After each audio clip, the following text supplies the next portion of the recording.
বসতে বলেছি বস, নয়তো টুনির সামনেই তোকে কানে ধরিয়ে দাঁড় করিয়ে রাখবো।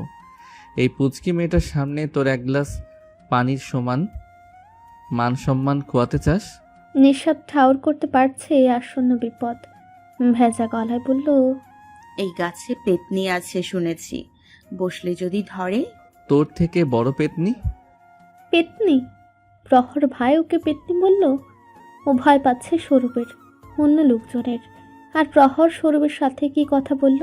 এত তাড়াতাড়ি চলেও আসলো। বিস্ময়ের অন্ত নেই। একটা ছেলে কাঠের একটা চেয়ার নিয়ে দ্রুত গতিতে পা চালিয়ে এদিকে আসছে। ওকে দেখেই দাঁত কেলালো। ছেলেটাকে চিনেও, এ গ্রামেরই। চেয়ারে বসে প্রহর ধারালো গলায় ছেলেটার উদ্দেশ্যে বলল, সরি বল। নিজের গালে নিজের হাতে কষিয়ে 2টা থাপ্পড় মারবি, যেন আমি তোর গাল লাল দেখতে পাই। জলদি কর। ছেলেটা হকচকালো। সেই সঙ্গে নিঃশত করুণ কণ্ঠস্বর শোনা গেল। ভাই, প্রহর শটান হয়ে বসল, বলল, অন্যায় করেছিস। অপরাধ কি জানতে চাস না? আমার হাত কিন্তু এখনো তোর ধারে কাছে যায়নি।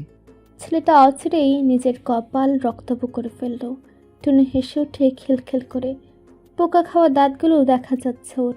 নেশা তো মিটমিটিয়ে হাসলো। ছেলেটা লজ্জা পেল খুব। শোন, তুই বাজারের মোড়ে থাক আর সাইদকে এই রাস্তার মোড়ে থাকতে বল। কেউ আসতে নিলে জানাবি। বাধ্য শিষ্যের ন্যায় সম্মতি জানিয়ে চলে যায় ছেলেটা। প্রহর চোখ গরম করে তাকালো অনুষ্যতের দিকে। অচিরে গাছের গা ঘেঁষে ঘাসের উপর বসে পড়ল মেয়েটা, দৃষ্টি প্রশ্নবিদ্ধ। টুনিকে ঈশ্বরা মাত্র অনুষ্যতের কোলের মধ্যেখানে কাগজের পলিথিনটা রাখলো। প্রহর ওকে বলে, এবার তুই বাড়িতে যা। টুনিও হেলে দুলে চলে যায় নিঃশতকে বাঘের খাঁচায় রেখে। প্রহরের ঝাঁঝালো স্বর। প্যাকেটটা খোল। প্যাকেট খুলে কপাল কুঁচকে এলো নিঃশতের। অনেকগুলো পান বানিয়ে রাখা। এগুলো? খাবি? নিরলস জবাব। এতগুলো? এখনই খাবি, না খেলে তোর হাল কি করব জানিস? নিঃস্বাদ নির্বোধ হলো, মাথা নাড়ালো। প্রহর রাগান্বিত গলায় বলে ওঠে, তোর শরীর মেরে লাল করে ফেলবো। কি? পাল্টা প্রশ্নে বিরক্ত বোধ হয় প্রহরের। স্বভাবে গম্ভীর না হলেও গম্ভীর ভাব এটে বলে, তুই তো দুধের বাচ্চা। এসব বুঝলে আমার আর এত অস্থিরতা নিয়ে বাঁচা লাগতো না। পান খাওয়া শুরু কর। নিঃশতের পানির প্রতি রুচি উঠে গেল। কুসুম আপাকে মনে মনে 100 গালাগাল দিতে ইচ্ছে করল। না পান খাওয়ার জন্য উদ্গ্রীব হতো, আর না পেতনির মতো তেঁতুল তলায় বসে পান খাওয়া লাগতো। মিষ্টি পানটাও তেঁতু লাগছে। আক্কেল হলে আর কোনো দিনও পান খাবে না, কখনো না। প্রহরাজ ওকে পান খাওয়ার শাস্তি দিয়ে দিল। তেরা জাতের লোক, সোজা সাপটা বলবে না পান খাবি না, ঘুরিয়ে পেঁচিয়ে পানের উপর থেকে আকর্ষণ কেড়ে নিল, শাস্তিও দিল। পান খেয়ে দাঁত ব্যথায় অতিষ্ঠ নিঃস্বাদ। বাড়ির আঙ্গিনা থেকে শোরগোলের আওয়াজ আসছে। বালিশে মুখ গুজে প্রহর গুনছিল প্রহর কবে এই গ্রাম ছেড়ে আবার শহরে যাবে, কিন্তু তাও ঠিকঠাক পারছে না। নিচে নেমে দৌড়ে আঙ্গিনায় আসতে নয়নযুগল আহত ঘটনা ধরা দিল। মেজো কাকি পিঙ্কিকে মারছেন। রোকেয়া থামাতে চেষ্টা করছেন, কিন্তু পারছেন না। বাড়িতে এ সময় কোনো পুরুষ লোকও থাকে না। পিঙ্কি হাও মাও করে কেটে যাচ্ছে, ব্যথায় কোকে উঠছে। থেমে গিয়ে চোখ বুলিয়ে মতো একটা লাঠি নিয়ে আঘাত করতে উদ্যত হলো পিঙ্কির মা। নিশাতের চক্ষু কুল ছাপিয়ে জল নেমে এলো। কারো কষ্ট সহ্য করতে পারে না ও। থামাতে গেল কাকিকে, তখনই ভুলবশত লাঠির বাড়ি গিয়ে পড়ল ওর গলায়। অসরল অমসৃণ লাঠির ধারালো অংশ লেগে সেকেন্ডে চামড়া ছিঁড়ে বেরিয়ে আসলো লালচে রক্ত। ঘাড়ে হাত চেপে নিচে বসে পড়ল নিঃস্বাদ। সমস্ত পরিবেশ থমথমে। রোকেয়ার বুকটা মুচড় দিয়ে উঠল। মেঝু কাকির হাত থেকে লাঠি পড়ে গেল। দিক বেদিক শূন্য হয়ে নিঃস্বাদকে ঝাপটে ধরলেন তিনি। ব্যগ্র কণ্ঠে অনবরত কান্না মিশ্রিত বাক্যগুলো আওড়াতে লাগলেন। রোকেয়া নিষ্পলক স্থির চেয়ে আছেন, তার যেন হুঁশ নেই। নিঃস্বাদ ঘাট থেকে হাত সরিয়ে নিয়ে আঁখিদের সম্মুখে ধরে। অচিরে চক্ষু গোচর হয় গাঢ় লাল বর্ণের রক্ত। সাথে সাথেই দু চোখের দৃষ্টি ঝাপসা হয়ে আসে। মস্তিষ্ক অচল হয়ে পড়ে। একটা সময় জ্ঞান হারিয়ে ঢলে পড়ে কাকির কোলে। রোকেয়ার আকস্মাৎ মনে হলো তার মেয়ে রক্ত দেখতে পারে না, দেখলেই বেহুশ হয়ে যায়। রক্তে ফুপিয়ে আছে নিঃস্বাদের। পিঙ্কের মেজো বউ নীলমি দৌড়ে গিয়ে বাহিরের টিউবওয়েল থেকে বালতি ভরে পানি নিয়ে আসলো। রুকিয়া জানেন পানি দেওয়ার পর জ্ঞান ফিরলেও নিশাতের দেহের কাঁপুনি কমবে না। দ্রুত পায়ে ঘরের ভেতরে ছুটে এলেন তিনি। মোবাইল খুঁজে ফোন লাগায় সৌরভের উদ্দেশ্যে। সৌরভ ব্যস্ত কণ্ঠে বলল, হ্যাঁ মা বলো। রুকিয়া জিব্বা দিয়ে শুকনো ওষ্ঠ যুগল ভেজালেন। কাতর স্বরে বললেন, বাজারে ডাক্তার নিয়ে আয়, নিচু রক্ত দেখে বেহুশ হয়ে গেছে। সৌরভ আটকে উঠল। কি বলছো? রক্ত কোথায় দেখলে? কার কি হয়েছে? তোর কাকি পিঙ্কিরে মারছিল, লাঠি নিয়ে পিঙ্কিরে মারতে গেছিল, ভুল কইরা নিচুর উপরে পইরা গিয়া ওর ঘাড় কাইটা গেছে। সৌরভ দুটো ঝাটকার সামনে নিতে ব্যাপক সময় লাগলো। কলটা ডিসকানেক্ট হলো ততক্ষণে। বক্ষস্থলের অসহনীয় ব্যথায় ওর শ্বাসকষ্ট হচ্ছে। কাকি পিঙ্কিকে কেন মারলো? না জানি কি অঘটন ঘটিয়েছে মেয়েটা। রুকিয়া পুনশ্চ কল লাগালেন সৌরভকে। অপর পাশ থেকে চিন্তিত কণ্ঠস্বর কর্ণকুহর হলো, আম্মা বাজারে ডাক্তার নেই। এখন যদি নিশুকে উপজেলা নিয়ে যাই, আব্বা জেনে ফেলবেন, পরে আরও অশান্তি হবে। তাহলে এখন? রফিক আজম মেয়েদের গায়ে হাত ওঠানো পছন্দ করেন না। তাছাড়া মেয়ে ওনার প্রাণ ভুমরা, তা সবার জানা।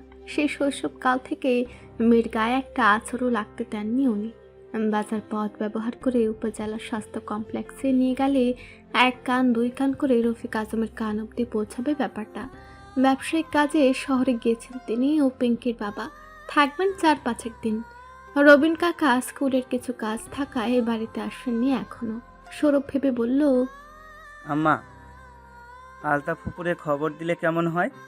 তৎক্ষণাৎ রুকিয়ারু কণ্ঠ ভেদ করে ভয় মিশ্রিত একটা বাক্য উন্মুক্ত হয়।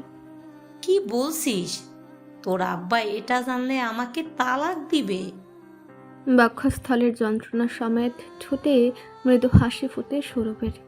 গলা খাদে নামিয়ে বলে, তুমি কিন্তু এর আগে অনেকবার ফুপিকে লুকিয়ে বাড়িতে এনেছো আম্মা।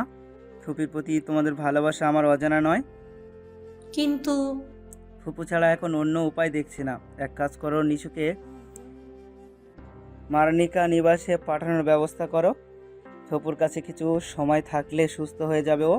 বাবা কিছু জানবে না। আমি কিভাবে পাঠাবো? মেয়েটার খিঁচুনি শুরু হয়ে যাবে। আমি ওই বাড়ি যাই না আম্মা।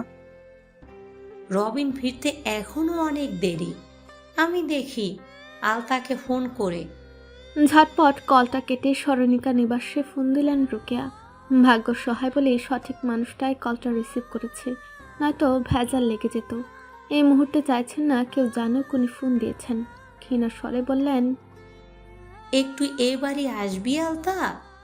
তোর ভাইজি আবারও রক্ত দেখে বেহুশ হয়ে গেছে। আলতার কণ্ঠ রোধ হয়ে এলো যেন।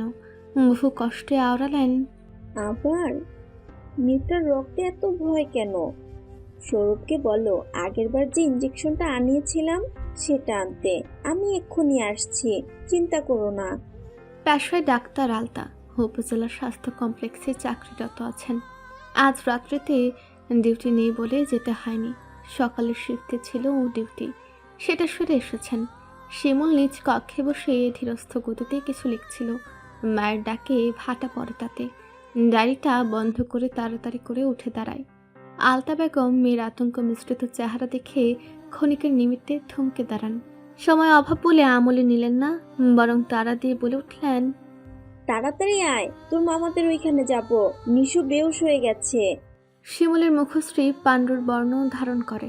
পা চালিয়ে প্রশ্ন করে, কিন্তু মামারা? তোর মামি বলেছে পুরুষ লোক কেউ বাড়িতে নেই, এই ফাঁকে ওকে চেক আপ করে চলে আসা যাবে। তাছাড়া তোর বাবা ভাইও বাড়িতে নেই। আর দেরি করিস না, চল। শোনের পুকুর পাড়ের পথ দিয়ে শিমুলকে নিয়ে ছুটে আসেন আলতা। 2 বাড়ির দূরত্ব খুব একটা না। সম্মুখের রাস্তা ধরে আসলে গ্রামের অনেকের চোখে বিকত। এতে রফিক আজমও জেনে যেত। তাই পূর্বেও যতবার ভাবিদের ভালোবাসাটা নিয়ে এসেছে, ক্ষেতের আইল ধরেই পায়ে কাদা মেখে আসতে হয়েছে।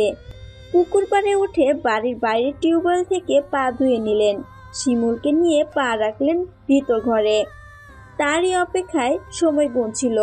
রোকেয়া ও সৌরভ দেখা মাত্র এগিয়ে এলেন।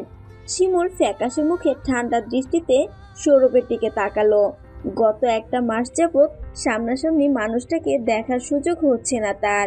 কিন্তু সৌরভ ভুল করেও চোখ মেলে ওর পানে চাইল না, সরাসরি দৃষ্টি তাক করলো ফুপুর দিকে। এত অবজ্ঞা! হৃদয়স্থল মোচড় দিয়ে উঠল শিমুলের। কিশোরী মনটা মুহূর্তে মুচড়ে পড়ল, চলল মায়ের পিছু পিছু নত মস্তিষ্কে। নিশাতের হুঁশ ফিরেছে, তবে শরীর কাঁপছে, থেকে থেকে কেঁপে উঠছে। রক্ত দেখলেই মেয়েটার এমন অবস্থা হয়। আলতা বেগম ওর মাথায় হাত বুলিয়ে সৌরভের আনা ইঞ্জেকশনটা দিলেন। ঈষৎ ব্যথায় চোখ নাক মুখ কুচকে এলো ওর। অক্ষিকোলের কার্নিশ ছুঁয়ে 2 ফোঁটা রোদনের অল্পখানিক ভিজল সাদা কভারের বালিশ। মিনিট 10 পর দেহের কাঁপুনি কমে গেল, কিঞ্চিত শীতল হলো পরিস্থিতি। ওয়ান টাইম ব্যান্ডেজ লাগিয়ে দিলেন তিনি গলার কাছে একটুখানি কাটা স্থানে। বিছানার অপর পাশে পিঙ্কির ফর্সা হাতে মারের দাগ দেখে অধৈর্যকল একত্রিত করে আবার আলগা করলেন। ফোঁস করে বেরিয়ে এলো নিঃশ্বাস, হতাশা মিশ্রিত তপ্ত নিঃশ্বাস। তাহমিমাকে জিজ্ঞেস করলেন, মেরেছেন কেন মেয়েটাকে? পিঙ্কির মা তাহমিমা বিছানায় দুর্বল শরীরে পড়ে থাকা নিশাতের দিকে এক পলক তাকালেন, বললেন, বাহিরে আয়, সব বলছি। ওনার পিছু পিছু রুকিয়া সৌরভ আলতা বেরিয়ে আসলো। কতগুলো চিঠি বের করে আলতার সামনে রাখলেন তাহমিনা। চেহারায় আধার নেমে আসে সৌরভের চিঠিগুলো দেখেই। আলতা ভ্রুকুটি করে একখানা চিঠি হাতে নিলেন। নির্জীব দৃষ্টে কাগজের ভাঁজ খুলে মনে মনে পড়লেন, আজ মনে হচ্ছে সব সীমানা লঙ্ঘন করে ফেলেছি পিঙ্কি। এই সীমানা যে আমি কখনো পার করতে চাইনি, তবুও কেমন করে হয়ে গেল। এতে কি দোষটা আমার, নাকি আমার মনের? আমি তো কিশোর নয় আবেগের জোয়ারের ভেসে যাওয়া কোনো দুর্বল যুবক। তবে আমার দ্বারা ভুল কেন হলো বলতো? আদৌ কি এটা ভুল? তুই আজ থেকে আর কাছে আসবি না, একদম না, দূরে দূরে থাকবি। দেখি ততদিনে আমি নিজেকে সামলে উঠতে পারি কি না।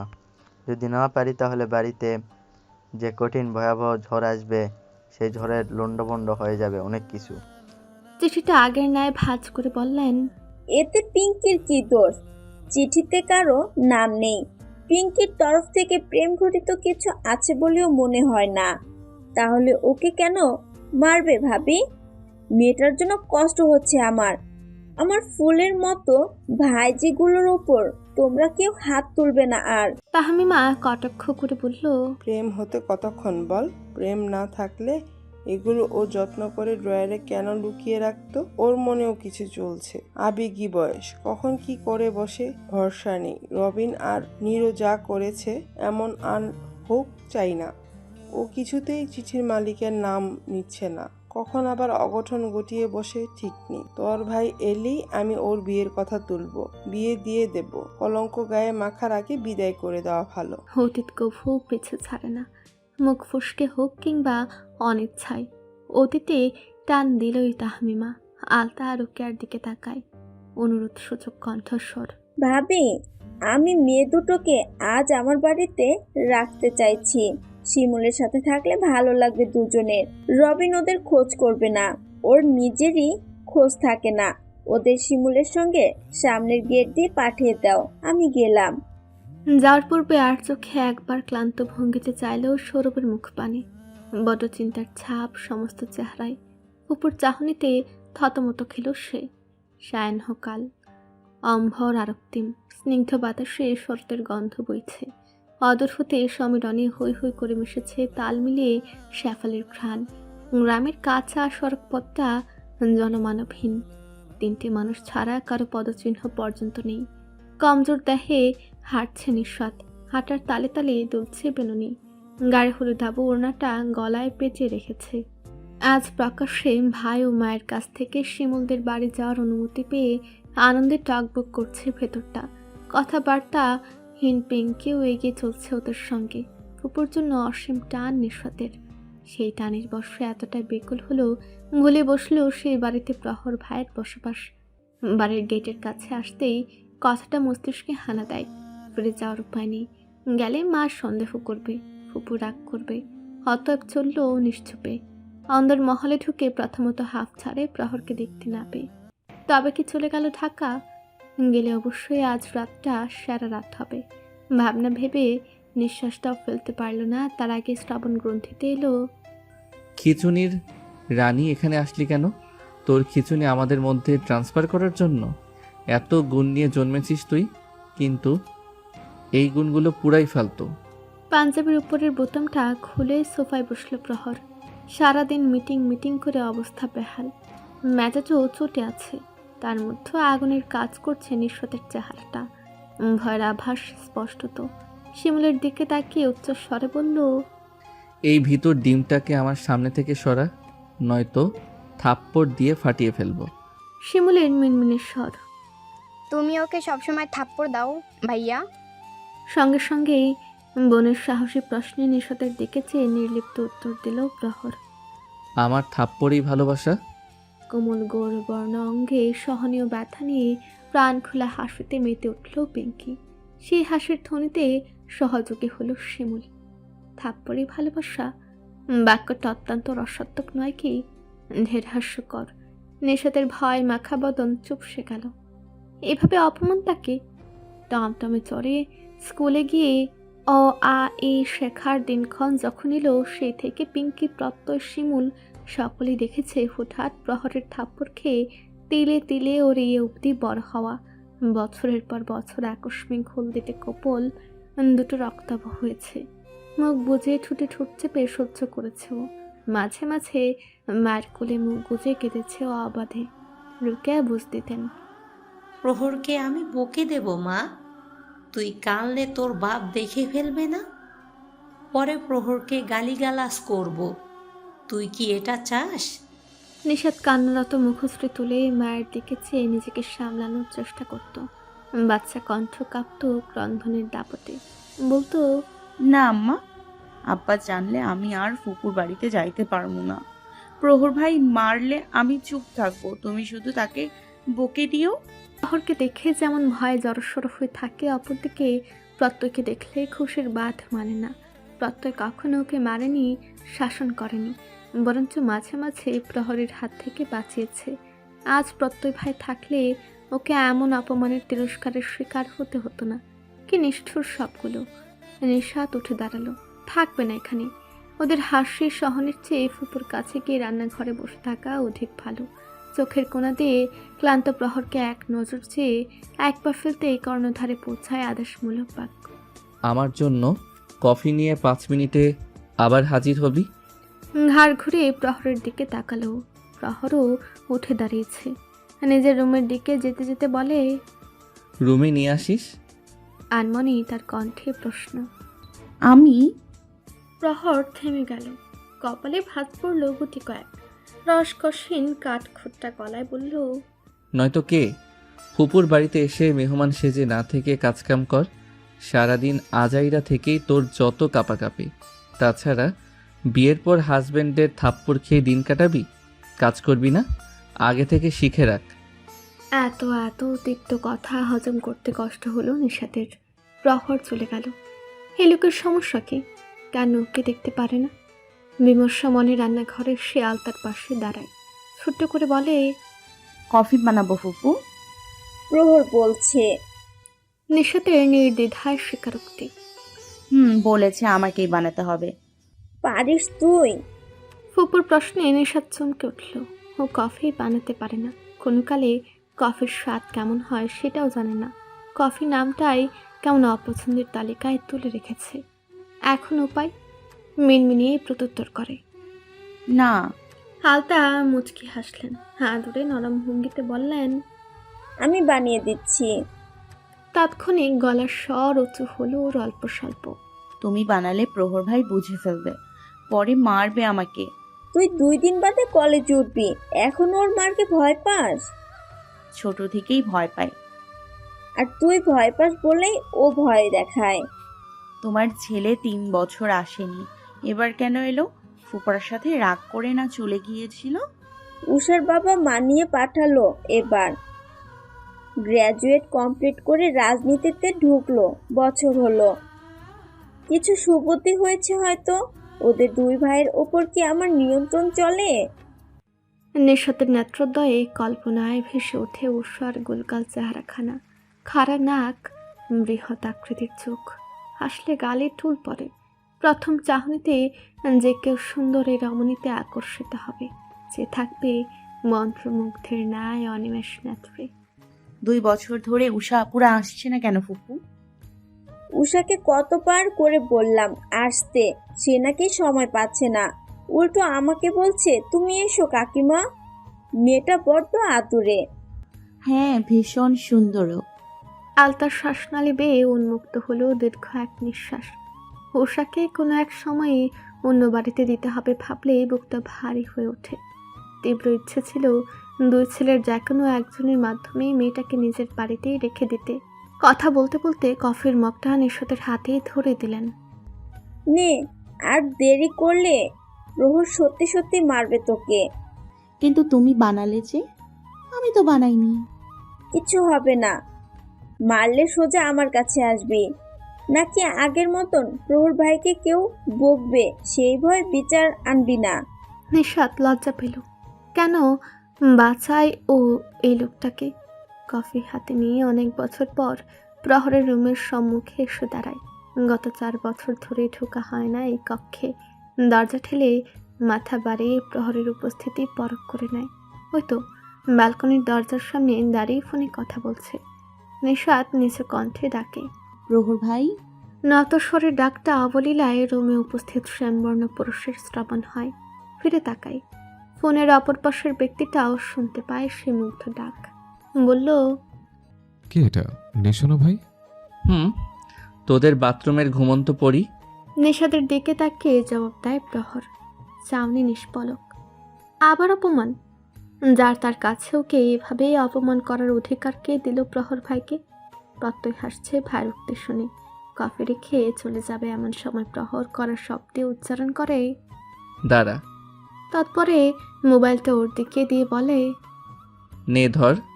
নিশাদ প্রশ্নবিদ্ধ আঁখি দয় মেলে রাখে, শুকনো ঢুক গেলে কয়েকটা শব্দ বলার প্রস্তুতি নেয়। তখনই শুনল, প্রত্যয় কথা বলবে তোর সাথে। প্রত্যয়ের কথা শুনে লাফ দিয়ে উঠল যেন হৃৎপিণ্ড খুশির ঠেলায়। মোবাইলটা প্রহরের হাত থেকে নিয়ে বারান্দার দিকে এগোতে নিলেও চুলে টান পড়ে। ব্যথা একটু চিৎকার করে উঠল সে। প্রহর ওর চুল ধরে রেখে নির্বিকার গলায় শুধায়, বারান্দায় ভূত আছে, আমার সামনে দাঁড়িয়ে কথা বল। ভূত? এসব হয় নাকি? বিশ্বাস করে না নিশাত।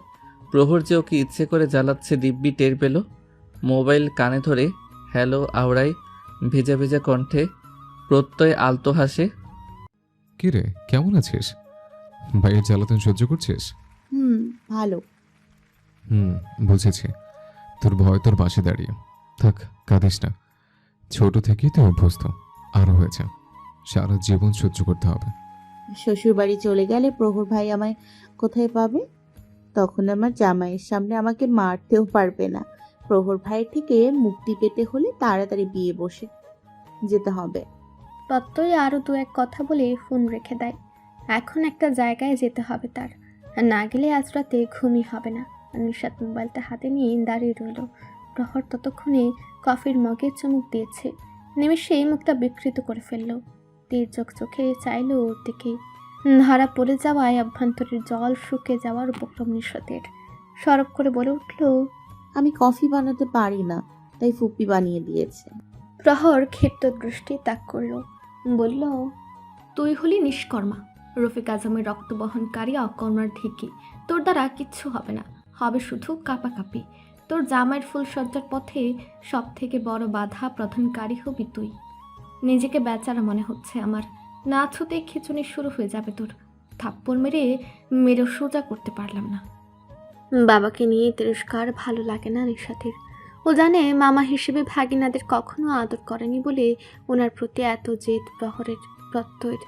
প্রহর পুনর্বার বলে ধমকের সুরে, বিছানায় গিয়ে বস। পাল্টা প্রশ্ন ওর প্রহরের কথার ভাঁজে। কেন? বসলেই দেখতে পাবি। বিছানায় পা ঝুলিয়ে বসল নিশাত। প্রহর কাছে সে ঝাঁঝালো কণ্ঠে বলে উঠল, পা তুলে বস। কথা মোতাবেক পা তুলে বসল। পিঠটা নরম বালিশে ঠেকানো, পাঞ্জাবি পাল্টে টি শার্ট পরে এলো প্রহর। বসল ওর খালি পায়ের নিকটস্থে। আকস্মিক পায়ে টান পড়তেই বিস্ময়কর চোখে তাকালো। প্রহরের স্পর্শ ওর পায়ে। পা একটা তুলে নিয়েছে হাতের কর্পটে। দুই চক্ষু মুদে এলো আপনা আপনি। শিরা উপশিরায় ছুলকে উঠে রক্ত। কানে এলো চিন্তিত ব্যগ্র কণ্ঠস্বর। তোর শরীর এত ঠান্ডা কেন? এত ভয় কেন তোর? অল্পতেই জ্ঞান হারিয়ে বসিস। ক্রমাগত বলতে বলতে পা ঘষে গরম করে দিতে আরম্ভ করলো প্রহর। গলাটা নিষ্প্রাণ মায়াময় শোনাচ্ছে। কঠিন ধাঁচের প্রহর ভাই ওর সেবা করছে। বিহ্বল হয়ে প্রশ্ন করলো, কি করছেন? চুপ থাক। আসার পর থেকে খেয়াল করেছি দুর্বল তুই। শিমুল পিঙ্কের সাথে থাকলে বিশ্রাম নিতে পারতি না, উল্টো লাফালাফি করে আরো অসুস্থ হয়ে যেতে। তাই ওদের কাছ থেকে কিছু সময়ের জন্য আলাদা করে আনলাম। এখন চুপচাপ শুয়ে থাক, ঘুমানোর চেষ্টা কর। পা দুটো ঘষে কিছুটা গরম করে দিয়ে দুই হাত মুঠে পড়ল সে। নজর পেতল গলার কাছে। ডাকলো লঘু স্বরে, তিলবতী, বেশি ব্যথা পেয়েছিস? নিঃস্বাদ বিমূরতায় বাঘ হারা। নিজে ব্যথা দিয়ে কখনো অনুতপ্ত হয় না লোকটা, অথচ অন্য কেউ সামান্য কষ্ট দিলেও কেমন পাগলের মতো আচরণ করে। যত্নের অভাব রাখে না, ছোট থেকেই হাতে অভ্যস্ত।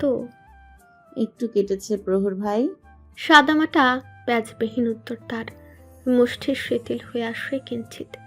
দুইবার প্রশ্ন করে প্রহর, ধর, তোর হাজবেন্ডের এমন পেশা যেটায় মাঝে মাঝে ঝামেলা, ভয়াবহ পরিস্থিতি, রক্ত এসব দেখতে হবে তোর, তখন তুই এমন করে বেহুশ হয়ে যাবি?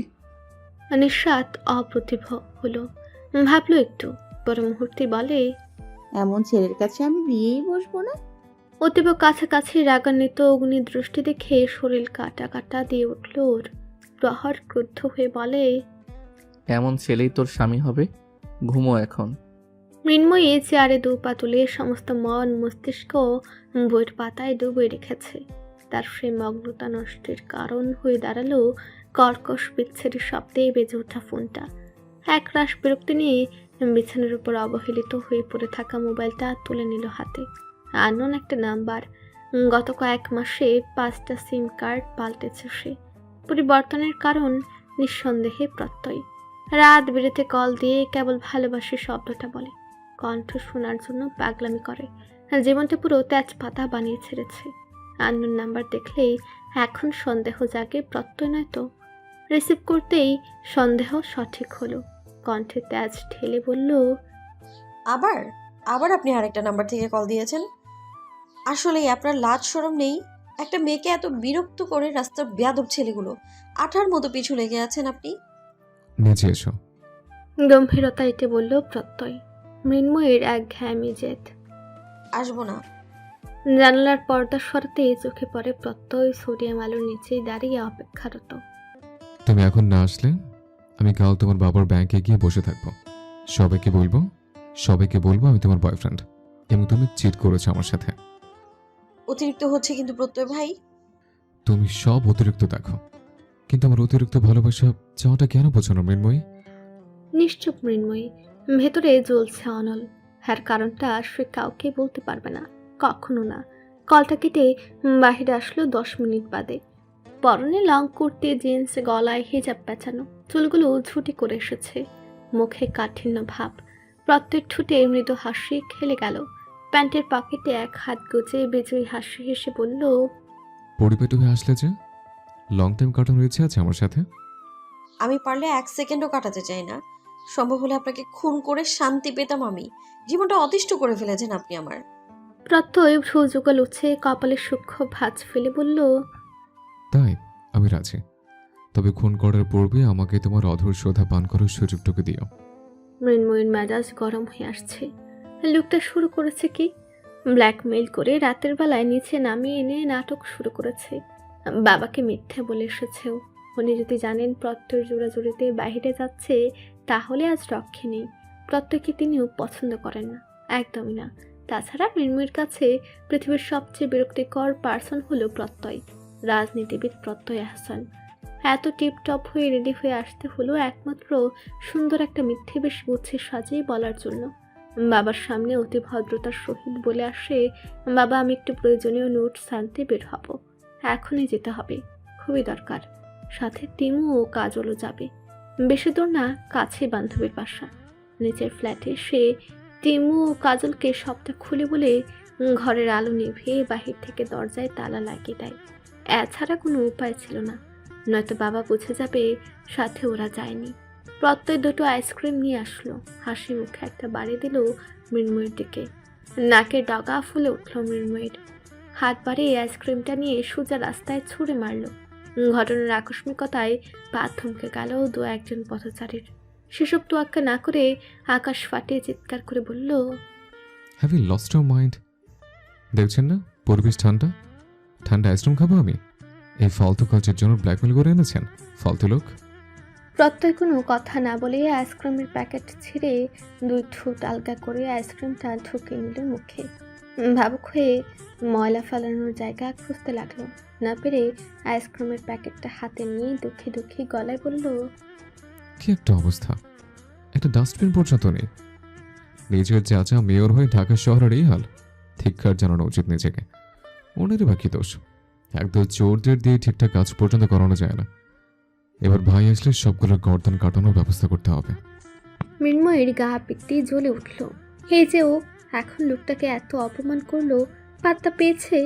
পায়নি। কেন বোঝে না? ঘৃণা করে ও এই মানুষটাকে, ঘৃণা। কঠিন কণ্ঠে প্রশ্ন করলো, কেন ডেকে এনেছেন আমায়? আমার 2 চোখ ব্যথা করছিল তাই। কণ্ঠে দ্বিগুণ তেজর। আমি কি চোখের ডক্টর?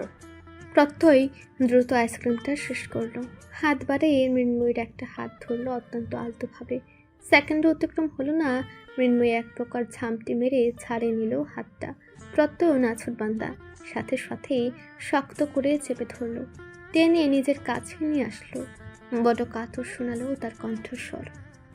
ভালোবাসি তোমাকে মৃন্ময়ী, তোমাকে না দেখতে পেলে ভালো ঘুম হয় না আমার, দুশ্চিন্তা হয় না তোমাকে হারানোর। স্থির দৃষ্টিতে চেয়ে আছে মৃন্ময়ী প্রত্যয়ের ছলছল নেত্রতায়। মেয়েটার কি একটু অনুভূতি নেই? কিভাবে পারছে এত সাহস করে চোখে চোখ রাখতে?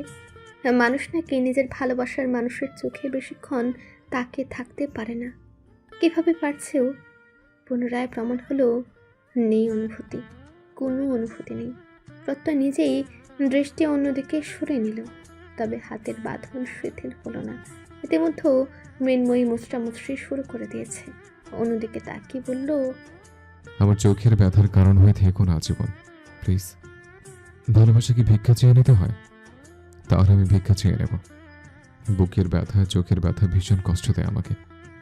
মনটা একটু নরম করো Mrinmoyee. Are you forcing me to লাভ?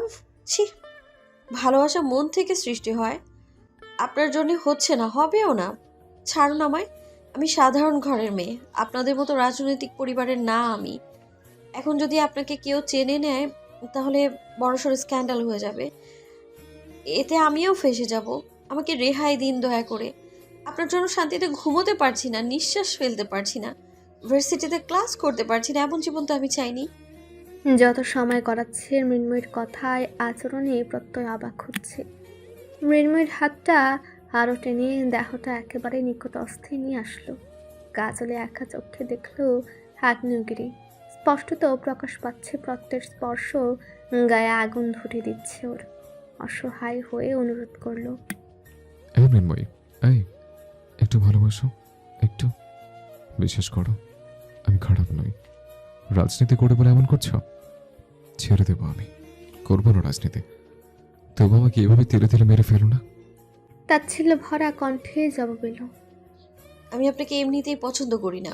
এতদিন রাজনীতির বিষয়টা শুধু অজুহাত ছিল আপনাকে রিফিউজ করার জন্য। And not truly speaking, I hate you, I just hate you. এত ঘৃণা নিয়ে বাঁচার চেয়ে দূরে সরে থাকুন না, ভালো থাকুন।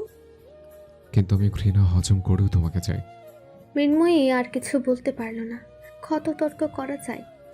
প্রত্যয় বাসার সামনেই নামিয়ে দিয়ে গেছে। এখন রুমে গিয়ে সোজা গোসলখানায় ঢুকবেও। প্রত্যয়ের স্পর্শ নিয়ে ঘুমাতে পারবে না, কখনো না। বিচ্ছিরি একটা স্বপ্ন দেখল নিঃস্বাদ। হলদেটে চেহারায় ঘামের বিন্দু বিন্দু কণা জমেছে, চুলের গোড়া ভিজে উঠেছে, গলা শুকিয়ে কাট কাট, পুরো রোম আলোক শূন্য। বিছানা ছেড়ে বাহিরে এলো। এত খারাপ একটা স্বপ্ন কি করে দেখল সে? হয়তো ইদানিং প্রহর ভাইকে নিয়ে অতিরিক্ত ভাবায় এমন বিচ্ছিরি কাণ্ড ঘটল স্বপ্নে। আলতা এদিকে আসছিল, ওকে দেখে হাসি মুখে বললেন, কিরে, ঘুম শেষ?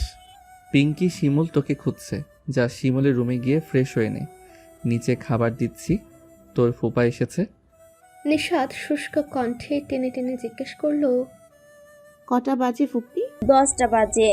প্রহর যাওয়ার সময় বলে গেল তুই নাকি ওর রুমে ঘুমিয়ে পড়েছিস। আজ ভয়ানক একটা কাণ্ড ঘটলো, তোর বিশ্রামের প্রয়োজন ছিল, তাই আর আমি ডাকিনি। প্রহর ভাইয়ের নাম শুনে নিশাদের স্বপ্নটা আবারও মাথা চাড়া দিয়ে উঠল। বিড়বিড় করে প্রশ্ন করলো, উনি কোথায়? কে? প্রহর? প্রহর ভাই। একটা কাজে বাইরে গেল, রাজনীতি করে, পরিবারের জন্য সময় কই। আমি শিমুলের রুমে যাই ফুপি। যা। রুমে এসে দেখে অবস্থা বেগতিক। শিমুল পিঙ্কি শাড়ি পরেছে, দুজনের চোখে গাঢ় করে কাজল, মাঝে স্মৃতি করে খোপা, চিকন অধৈর্য করে গোলাপি লিপস্টিক, দুই ভ্রুর মধ্যস্থানে নীল টিপ, পরনে নীল পাড়ের গোলাপি তাঁতের শাড়ি। অসম্ভব নজর কাড়া আর স্পন্দন ক্ষণিকের জন্য থমকে দেওয়া দুজন শাড়ি পরা কন্যা দাঁড়িয়ে হতভম্ব হয়ে বলল, তোরা এইভাবেই সেজেছিস কেন? ছবি তুলবো, তুইও ফটাফট রেডি হয়ে নে। এই রাতের বেলায়? হ্যাঁ, সবসময় কি আমরা একসাথে হতে পারি? রাতটা স্মরণীয়, আনন্দদায়ক হতে হবে। দেরি করিস না, আমরা এক্ষুনি তোকে ডাকতে যেতাম। এতক্ষণ ভাইয়া বাহিরে যাওয়ার অপেক্ষায় ছিলাম। ভাইয়া কড়া নিষেধাজ্ঞা জারি করে গিয়েছে, তোর নিজ থেকে ঘুম না ভাঙলে আমরা যেন না রাখি। উনি কখন বের হয়েছেন? শিমুল এগিয়ে সে নিশাতের হাতটা টেনে ধরে বলল, একটু আগে। এখন আয়, শাড়ি পরবি। নীল রঙের একটা শাড়ি পরিয়ে দিল নিশাদকে, আঁচলে কাশফুল আঁকা। শাড়িটা হ্যান্ড পেইন্টেড, পরে অনুভূত হচ্ছে নীল আম্বরের নিচে ঘন কাশফুলের বাগানে দাঁড়িয়ে আছে সে। ভেতরের আনন্দ উত্তেজনায় দু চক্ষু মুদে আসছে। অদৃশ্য হাওয়ায় সে আলিঙ্গন করছে পুরো অঙ্গ। চুলটা খোপা করে তাতে আর্টিফিশিয়াল শুভ্র গাজরা গুজে দিল শিমুল। হাত সামান্য উপরে তুলতেই কোমরের তেলটা স্পষ্ট হলো। ফুপি আবারও আসলেন, দরজায় দাঁড়িয়ে দেখলেন তিনজনকে। আদরে আহ্লাদের স্বরে উচ্চারণ করলেন, 3টা পরী অবস্থান করছে এই কক্ষে। আমি কোথায় লুকিয়ে রাখবো পরীদের? যদি বদনজর লেগে যায়? মায়ের কথায় ভীষণ লজ্জা পেল শিমুল। মুখ দুই হাতে ঢেকে বলে উঠল, থ্যাঙ্কস ডাক্তার সাহেব। ওকে ওকে। খাবেন না আপনারা? ফটো সেশনে কম 3 ঘন্টা তো লাগবেই। একজনের 1 ঘন্টা করে। 101টা ছবি তোলার পর মনে হবে ভালো হয়নি, তারপর আবার তুলবেন। এভাবে পুরো রাতে না খাওয়া থেকে যাবেন? আসুন খেয়ে নিন। নিচে রাজনীতিবিদ উজ্জ্বল সাহেবও প্রহর অপেক্ষা করছে। নিশাদ শুকনো গলায় থুক গিলল। শাড়ি পরেও প্রহর ভাইয়ের সামনে কিভাবে যাবে? স্বপ্নটার কথা মনে পড়ে গেল পুনর্বার। মিনমিন করে আওড়ালো, আমি খাবো না ফুপি। কেন? খিদে নেই। বাতাসে উড়ে যাওয়াটাই বাকি তোর। মনে হয় কতকাল খাস না, আর বলছিস খিদে নেই। খেতে হবে। আমার বাড়িতে না খেয়ে থাকা যাবে না, তোর ফুপা অপেক্ষা করছে। ফুপের কঠিন কণ্ঠে না গিয়ে উপায় পেল না। নিচে আসতেই শরীর বরফের মতো জমে যেতে লাগলো। প্রহর ভাই ফুপার সাথে কথা বলছিলেন। ওদের আসার আওয়াজে চক্ষু জোড়া তুলে চুপ করে রইলেন খানিক সময়, কয়েক মিনিট। তারপরে শিমুলের উদ্দেশ্যে প্রশ্ন ছুড়ল, তোরা রাতের বেলায় এমন পেতনি সেজেছিস কেন? বাবা থাকলে শিমুলের একটু আধটু সাহস বাড়ে। জোরে সুরে চেঁচালো, আমরা ছবি তুলবো ভাইয়া। প্রহর চোখ রাঙিয়ে তাকালো, তবে বনের দিকে নয়, সোজা নিঃস্বাতের পানি। এহেন চাহনিতে হতবাক নিঃস্বাত। দ্রুত চেয়ারে বসে ফুপাকে সালাম দিল। জিজ্ঞেস করে, কেমন আছেন ফুপা? আলহামদুলিল্লাহ মা, তোমরা এসেছো শুনে খুব খুশি হয়েছি। তোমার দজ্জাল ডাকাত অ্যানাকোন্ডা বাপটার জন্য ফুপির বাড়িতে বেড়াতে আসতে পারো না। ভালোই হলো অ্যানাকোন্ডাটা গ্রামের বাইরে গিয়েছে। শিমুল, পিঙ্কি, নিঃস্বাদ সকলে অট্ট হাসিতে ফেটে পড়ল। হাসল না কেবল প্রহর। কাঠখোট্টা মানুষদের মুখে হাসি খুব একটা দেখা যায় না। ফুপা প্রায় নিঃস্বাদের বাবাকে নিয়ে এমন মন্তব্য করেন। এক কালে ভালো বন্ধু ছিলেন দুজনে। নিশতের পাতে রোস্টের বড় একটা পিস দিলেন আলতা, কিন্তু সে খেতে পারছে না। সম্মুখে নিজের জীবনের মস্ত বড় ভয়। বসে থাকলে খাওয়া যায়। যে না মুখে একটু ভাত দিল, প্রহর চেঁচিয়ে বলল, মা, তোমার পিঁপড়ের মতো অল্প অল্প করে খাওয়া মেহমানদের জন্য এত কষ্ট করে বেশি বেশি রান্না করতে গেলে কেন? পিঁপড়ের খাওয়া দেখে আমার খাওয়ার ইচ্ছে মিটে গেছে। যারা বেশি খায় মোটা সোটা, তাদের দেখলেই না খাওয়ার আগ্রহ বাড়বে। অথচ সামনেই তুমি পিঁপড়ে বসিয়ে দিলে। না খেয়ে চিকন হলে এর দায়ভার কে নেবে? তোমার চিকনি চামেলি ভাইঝি। প্রহরের কথা শুনে বড়সড় লোকমা দিতে লাগলো নিঃস্বাদ। হুপুর সহ সবাই হাসলেন। কোথায় এলো? খেতে বসেও শান্তি নেই মেয়েটার। কোনো রকমে খেয়ে সারি ধরে ছাদে আসলো পিঙ্কি ও শিমুলের সঙ্গে। ছাদের লাইটিং বেশ ভালো, ছবিও সুন্দর আসে। 50 থেকে 60টা ছবি তোলার পর শিমুল বলে উঠল, আমার রুম থেকে একটা উপন্যাসের বই নিয়ে আয় নিশু। বই নিয়ে ছবি তুলবো 3 জন। আমি পিঙ্কিকে সাথে নিয়ে যাই। ও সাথে গেলে আমি একা ভয় পাবো। তুই যা না প্লিজ, এতক্ষণে আমি পিঙ্কির ছবি তুলে দেই। অনিচ্ছা সত্ত্বেও নিষেধের নিচে আসতে হলো। এখন প্রহর ভাইয়ের সামনে না পড়লেই হয়। শাড়িতে ওনার সামনে হাঁটু কাঁপে, মস্তিষ্কের নিউরন সব তালগোল পাকিয়ে যায়। বিড়বিড় করে দোয়া করতে লাগলো, সামনে পড়বেন না, সামনে পড়বেন না। নিমিষেই ভরাট কণ্ঠের প্রশ্ন, কে সামনে আসবে না বলে বিড়বিড় করছিস? শিমুলের রুমের সামনেই প্রহরের মুখোমুখি নিঃস্বাদ। পা পেছিয়ে টুপ করে রুমে ঢুকে গেল। ভারত স্বরে প্রত্যুত্তরে জানায়, কেউ না জি। প্রহরও ঢুকলো পিছু পিছু। নিঃস্বাদের টেবিলের উপর থেকে বই নিয়ে কেটে পড়তে চাইলে রাস্তা আগলে দাঁড়ালো। শ্যামলা চেহারায় ভ্রুজোড়া কুচকে আছে, পাঞ্জাবের 2 হাতা ভাঁজ করা কোনই পর্যন্ত। টেবিলের সাথে লেগে গেল নিঃস্বাদের দেহ। প্রহর হাত বাড়াতেই তড়িৎ ব্যাগে শাড়ির কুচি চেপে ধরল। হাত থেকে বইটা নিয়ে প্রহর কুচির দিকে তাকালো।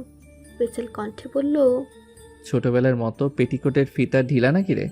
খুলে যাবার ভয়ে চেপে ধরেছিস? এই ভয়টা তো পাচ্ছিল মিতা।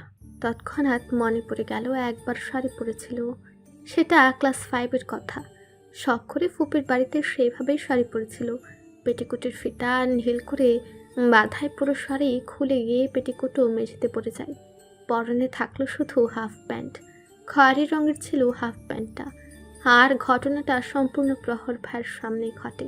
আজ এটা স্বপ্নে দেখেছিল, আবারও কি বাস্তব হতে যাচ্ছে? এবার তো নিচে কিছুই নেই। কম্পনরত হাতে কুচিগুলো মুঠোয় বন্দি রাখতে ব্যর্থ হচ্ছে নিঃস্বাদ। ধূপধাপ বাজ পড়ছে বক্ষস্থলে। শরমে মরমে মরমর অবস্থা। স্বপ্ন বাস্তব সব এক ঠেকলো তার কাছে। আর এখন শাড়ি রক্ষা করতে পারছে না। পেটিকোট এই পড়ল বলে প্রহর ভাই চলে গেলে সে শাড়িটাই একটানে খুলে ফেলবে।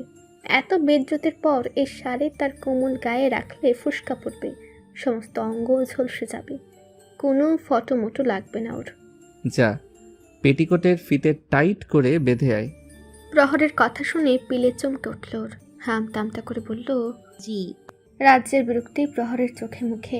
বেশ অধৈর্য ধাঁচের মানুষ সে, বট বেহিসাবে। ধমকের সুরে বলল, মামু ডাক্তার দেখায় না তোকে? কানের চিকিৎসাটা এখনো করায়নি? আহারে, এখনো হাটকা মেরে থাকে।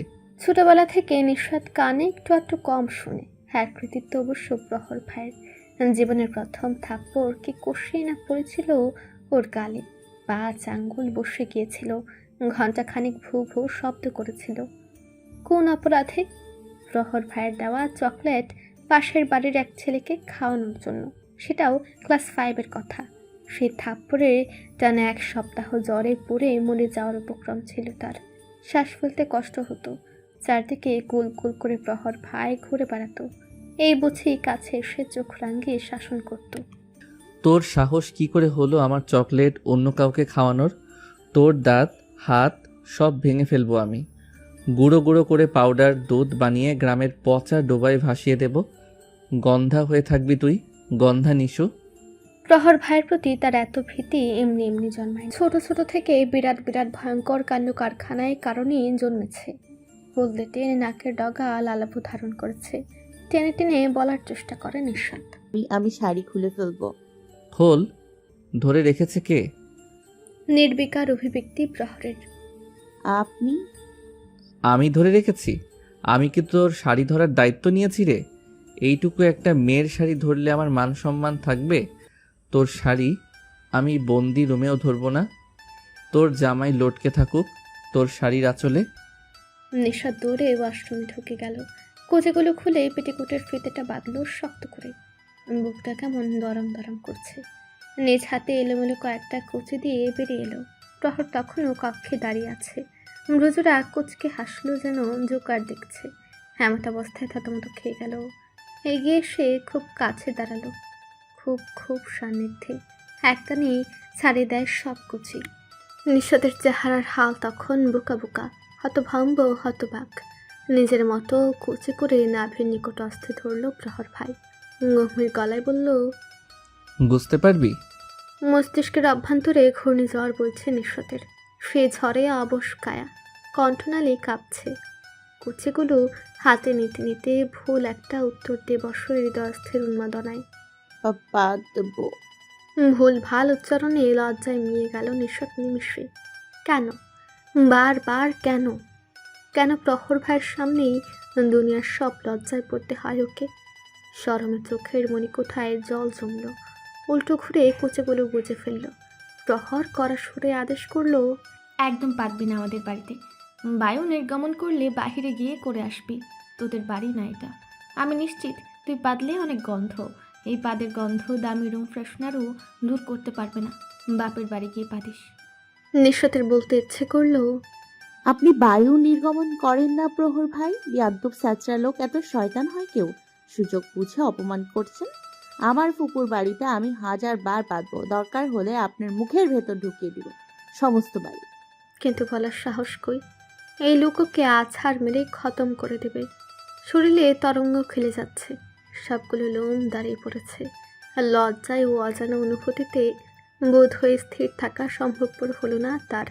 বড় বড় পা ফেলে শিমুলের বিছানায় শুয়ে গায়ে কম্বল টেনে মুখ লুকিয়ে ফেলল।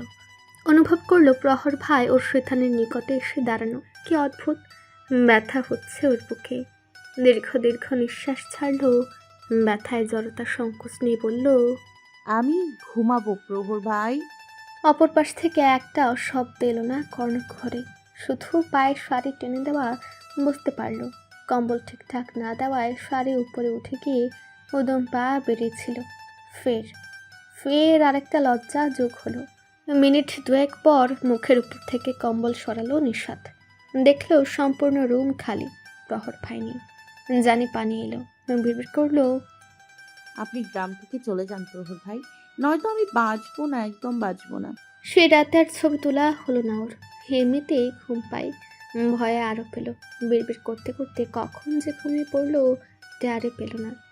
ঘুমালে অবশ্য কারোরই হুঁশ থাকে না। হুঁশে আজ ভোরে উঠে তাণ্ডব শুরু করে। ছাদের উপর ফুলে ফুলে ভরা গাছগুলো ভেঙে ফেলতে আরম্ভ করলো। টপ সহ হাতে তুলে মেঝেতে আছাড় মারতে লাগলো। বাড়ির চুপচাপ স্বভাবের বুঝদার মেয়েটা যখন এহেন কাণ্ডে লিপ্ত হয়, তুফান সৃষ্টি করে, তার মানে নিশ্চয় অত্যন্ত জটিল মারাত্মক ব্যাপার ঘটেছে। মুশতাক সাহেব বুঝলেন বোধহয় কারণটা। ভাঙচুরের আওয়াজ শ্রবণ হলেও তিনি নিরলস বসে রইলেন। ব্যাপারটাই গভীর দৃষ্টি তাক করলেন।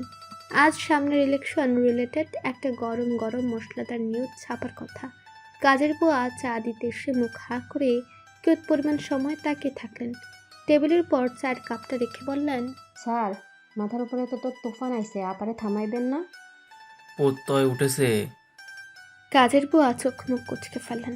তেতো স্বরে জবাবে জানালেন, না, শেষ রাইতে ড্রাইভার মোকলেস রুম পর্যন্ত দিয়ে আইলো। হুশ আসিল না মদ খায়া, হাত দিয়া খুন বাইরইতাছিল, সোফায় বসে পড়ছিল। এইসব দেখা দৌড়ে গিয়া ব্যান্ডেজ কইরা দিল, একদম ফকফকা ব্যান্ডেজ। কথাগুলো বলে কাজের বুয়া আবারও হাসি হাসি মুখে বললেন, দেখেন আপা অনেক বড় ডাক্তারনি হইব স্যার, আপনার মাথা উজ্জ্বল করব। মুশতাক সাহেব হতভম্ব হয়ে পড়লেন। সঠিক কারেকশন করে দিলেন বুয়াকে। ওটা মাথা নয় বুয়া, মুখ উজ্জ্বল হবে। বুয়া জিভ কাটলেন। সরি স্যার, একটু অশিক্ষিত তো, ভুল করে ফেলছি, তবে আমি 2 পাস। হতাশা মিশ্রিত নিঃশ্বাস বিমোচন করলেন তিনি। বললেন, আমার মেয়েটা রাগের জন্য ছেলেটা দায়ী। সে কি জানে না মদ জিনিসটাই অপছন্দ করে উষা? অথচ ও কি না খেয়ে বাড়িতে আসলো, এখন সেই সামলাবে। বোয়া যাও, ওর রুমের সামনে ঢাকঢোল পিটানোর ব্যবস্থা করো। উঠলে সোজা ছাদে পাঠাবে, না যেতে চাইলে বলবে উষার সাথে বেহুশ হয়ে পড়ে আছে, দেখবে শ্বশুর করে চলে গেছে। 2 নাম্বার স্যার আপারে খুব আদর করে, তাই না? বুয়া প্রত্যয়কে 2 নাম্বার স্যার ডাকে। তার কাছে 1 নাম্বার স্যার হলো প্রথম স্যার অর্থাৎ প্রহর।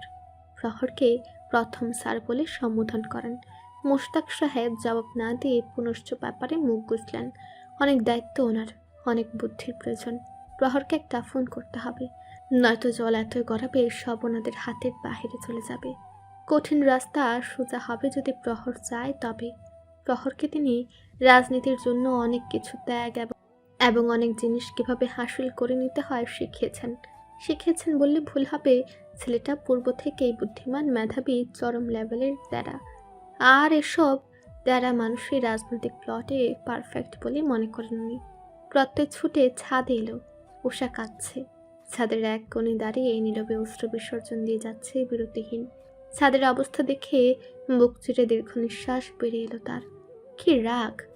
গত রাতে মৃন্ময়ের কথাগুলো মানতে না পেরে নিজেকে নিয়ন্ত্রণ করতে পারেনি। গেলেছে 3-4 প্যাক। মদের প্রতি এই মেয়েটার এত ঘৃণা কেন? কে বলবে এই মেয়ে বিশাল ঘরের মেয়ে, চলাফেরায় সামান্য অহংকার অব্দি নেই। মাটির টব ভেঙে টুকরো টুকরো হয়ে পড়ে আছে সমগ্র মেঝেতে। মেয়েটা ওর প্রিয় ক্যাকটাসটাও ভেঙে ফেলল। খালি পায়ে চলে এসেছে প্রত্যয়। সাবধানে পা ফেলে উষার পেছনে অত্যন্ত ঘনিষ্ঠ হয়ে দাঁড়ালো। বাম কাঁধের দিকে 2 অধর বাড়িয়ে নিচু স্বরে শ্রাবণ গ্রন্থিতে প্রবেশ করালো একটা দাগ। ভোরের পাখি। অবাক কাণ্ড! মুহূর্তে উষার নেত্রজল শুকিয়ে গেল যেন। কান্না পাচ্ছে না একদম, বরঞ্চ ভেতরটা কেমন যেন করছে। অঘোষিত আনন্দোলন, উত্তেজনা চলছে। ঘাড় না বাঁকিয়ে নিজেকে ধাতস্থ করে বলল, সরো প্রত্যয় ভাই, পচা গন্ধ বের হচ্ছে গা দিয়ে, বমি আসছে আমার, দূরে দাঁড়াও।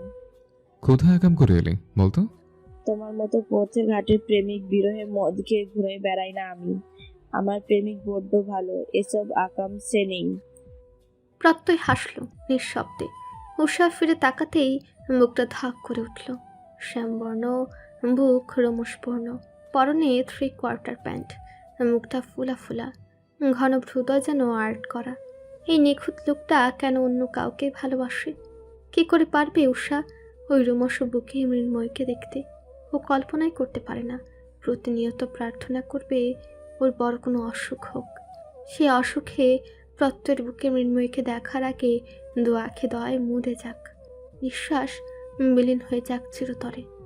প্রত্যয় অসহায় ভঙ্গিতে বলে উঠল, আর কিছু ভাঙিস না ভোরের পাখি। আমি যদি মদ খেয়েছি আর তুই আমাকে জুতা পিটা করিস। কেন খেয়েছেন? কি কারণে? নিশ্চয়ই মৃন্ময় আবার কষ্ট দিয়েছে। প্রত্যয় মলিন মুখে চলে গেল। নিষ্ঠুর শাকচুন্নি মৃন্ময়ী বলে কতক্ষণ গাল মন্দ করলো উষা। হাঁটু মুড়ে বসলো ছাদে। অধর যুগলে 2 হাত চেপে রোদনের শব্দ আটকানোর প্রয়াসে মগ্ন হলো। সিদ্ধান্ত নিল মৃন্ময়ের সাথে এবার সরাসরি কথা বলেই ছাড়বে। প্রত্যয় ভাইয়ের জীবনে শুধু মৃন্ময় থাকবে। ও চলে যাবে মেডিকেল হোস্টেলে। পিঙ্কের বিয়ে 3 দিন পর ডেট ফিক্স করা হয়েছে। রফিক আজম নিজে পাত্র পছন্দ করেছেন। সুরভকে বললেন বোনের বিয়ের দায়িত্বে যেন হেরফের না হয়। বাড়িতে এসে সবটা শুনেছেন তিনি। এবার যদি বাড়ির কোনো সদস্য অঘটন ঘটায় তাহলে গ্রামের বটতলায় ফাঁসি দিয়ে মরতে হবে তার। পিঙ্কিকে তিনি কিছুই জিজ্ঞেস করলেন না, শুধু ছেলেকে আলাদাভাবে ডেকে বললেন, ঘরের কীর্তি বাইরে গেলে আমার মরতে হবে। ছেলে হিসেবে তুমি কি তোমার বাবাকে মারতে চাও নাকি বাঁচাতে? আমি মরে যাব বাবা। রফিক আজম ছেলের মাথায় হাত রাখলেন।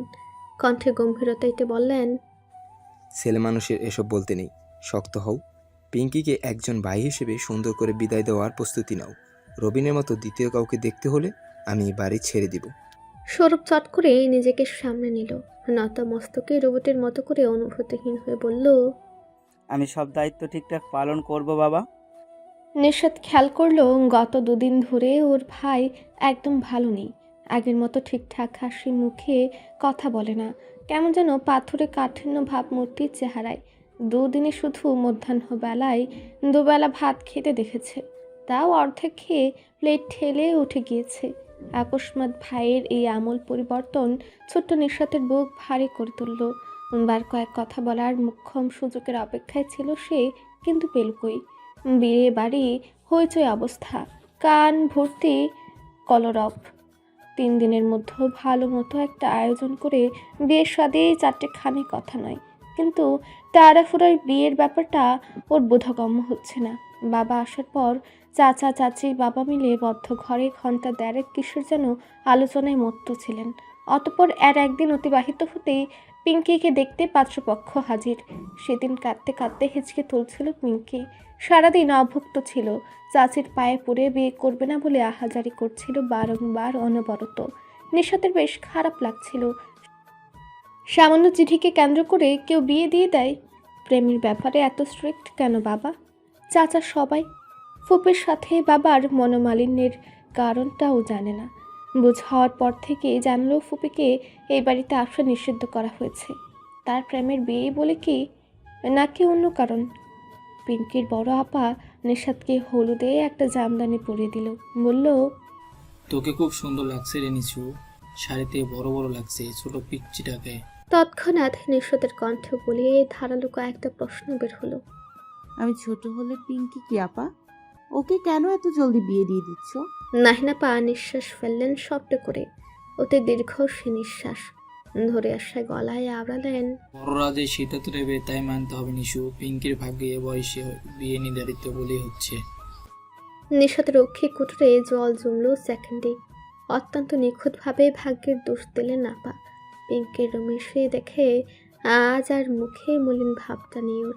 বিনা দ্বিধায় শাস্তে বসে গেছে। সেখান থেকে বেরিয়ে নিচে আসলো। সৌরভ ভাই কোনো ত্রুটি রাখছে না স্টেজ সাজাতে। নিশাদ তার পেছনে গিয়ে দাঁড়ালো, ডাকলো ভেজা ভেজা গলায়, ভাইয়া। পশ্চাতে ঘাড় বাঁকালো সৌরভ। মনের দিকে তাকিয়ে চক্ষুদয় আটকে গেল। ঘুরে দাঁড়িয়ে মৃদু কণ্ঠে বলল, তুই তো আজ বাথরুমের ঘুমন্ত পরীর থেকে হলদে পরি হয়ে গেলি নিশু।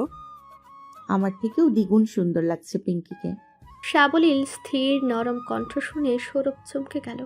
আকস্মিক মনে হলো তার বোকা বোনের বুদ্ধি খুলেছে। ফুলের মালাটা ডেকোরেশনের লোকের দিকে এগিয়ে দিয়ে কপট মেকে হেসে বলল, পিঙ্কিকেও দেখলে বলবো তোর থেকে বেশি সুন্দর লাগছে কিনা।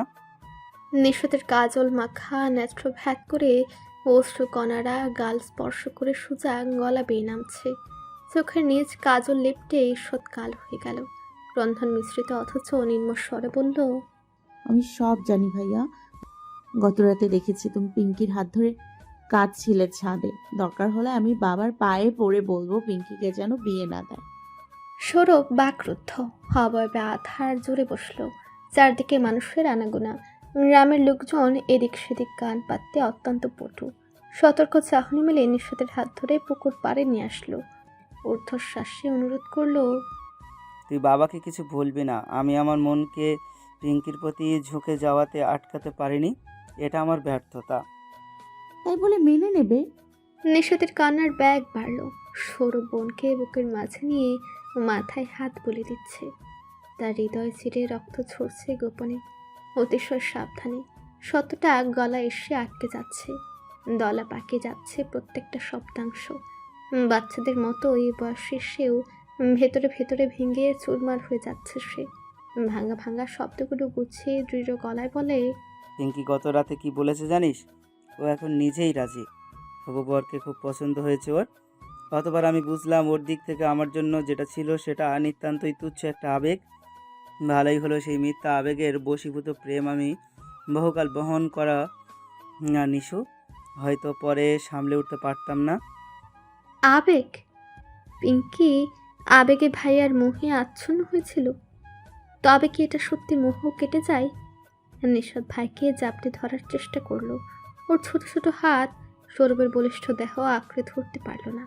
কোমল দেহে অধিকারিণী দুর্বল চিত্তের নিশাদ ভাইয়ের যন্ত্রণা নীরবে অনুভব করতে পারছে, সেটাই বা কম কি। পুরো গায়ে হলুদে সৌরভের দেখা কোথাও মিলল না। মা চাচি হাজারবার জিজ্ঞেস করলেও নিঃস্বাদ উত্তর দিতে অক্ষম। প্রিয়তম আর অন্যের জন্য গায়ে হলুদ মাখা সইতে পারবে না ওর ভাই। বাহ্যিক দিক থেকে নিজেকে কঠিন দেখালে অন্দর মহলে কতটা দুর্বলতা লুকিয়ে রেখেছে তা অল্প স্বল্প আঁচ করে ফেলেছে সে। পিঙ্কির প্রতি ক্রুদ্ধতা জন্মালো। আগের দিনগুলো থেকে আরো বেশি ঘৃণা করতে আরম্ভ করে। ওর ভাইয়ের হৃদয় পড়ছে আর এই মেয়ে হেসে হেসে কথা বলছে হবু বরের সঙ্গে ভিডিও কলে। নিষ্ঠুর মানবী।